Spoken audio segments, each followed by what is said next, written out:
السلام عليكم ورحمة الله. وصلنا بفضل الله حديقة الملك فهد، الحديقة المركزية بالمدينة المنورة. يوجد تنظيم رائع لاستقبال الضيوف وباصات نقل جماعي تنقلهم إلى مقر. هذا هو الحي التراثي داخل حديقة الملك فهد المركزية، جوار مقر الاحتفال الذي نسير إليه الآن بإذن الله. سننقل إليكم نقل مباشر.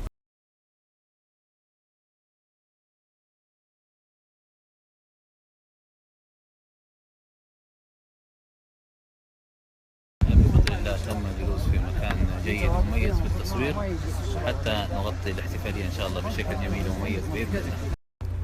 يتم نقل الحدث على عدد من القنوات الفضائية وعدد كبير من الصحف والمجلات والجهات الإعلامية، وكذلك يوجد جزء كبير مخصص للنساء. اختيار المدينة كعاصمة للسياحة الإسلامية لعام 2017 هي من قبل منظمة التعاون الإسلامي التي تضم جميع الدول العربية والإسلامية. وستبقى المدينة المنورة منذ هجرة النبي صلى الله عليه وسلم إلى قيام الساعة هي رمز الحضارة ودار الإيمان ودار السلام، وهي مركز الثقافة الإسلامية.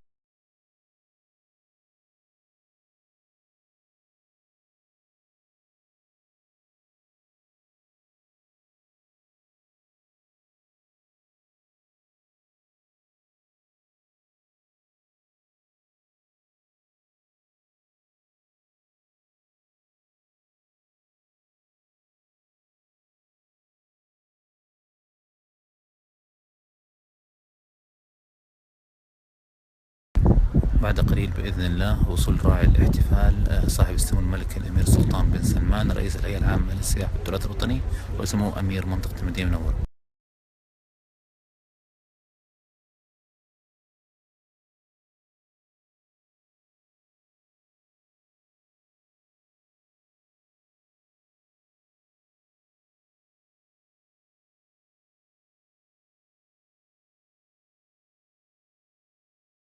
والسلام على الهادي الأمين المبعوث رحمة للعالمين.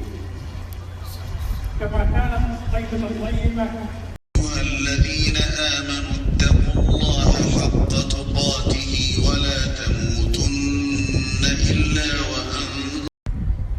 أيها الحضور الكريم، تتضمن هذه المناسبة السعيدة المدينة المنورة عاصمة السياحة الأمير سلطان بن سلمان بن عبد العزيز رئيس الهيئة العامة للسياحة والتراث الوطني، صاحب السمو الملكي الأمير فيصل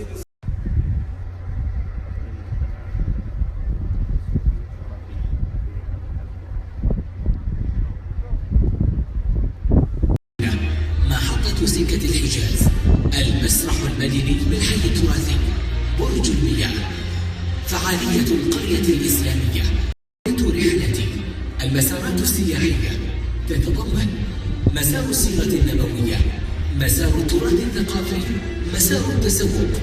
نحن كمسؤولين اليوم أطلقنا برنامج ومسار مبادرة مهمة بمباركة سيدي الخان محمد بن شريفين الملك سلمان بن عبد العزيز وهي السعودية. نفتح القلوب قبل الأبواب للمسلمين جميعا إن شاء الله أن يأتوا مع أسرهم ومع أبنائهم.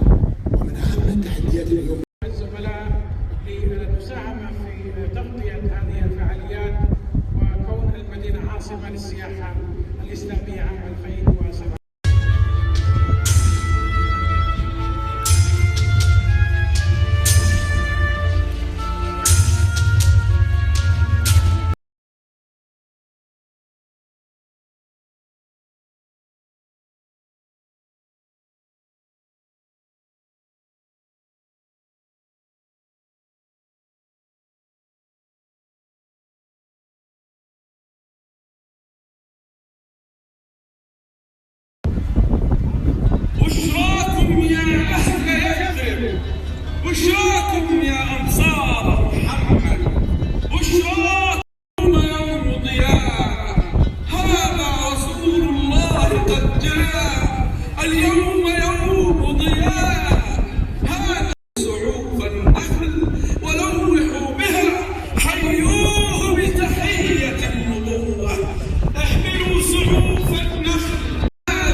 أوجه في الختام كلمة شكر وتقدير لكل رجال الأمن الذين ساهموا في نجاح هذا الاحتفال الكبير، فلولا الله ثم جهودكم المباركة ما كان بهذا الجمال.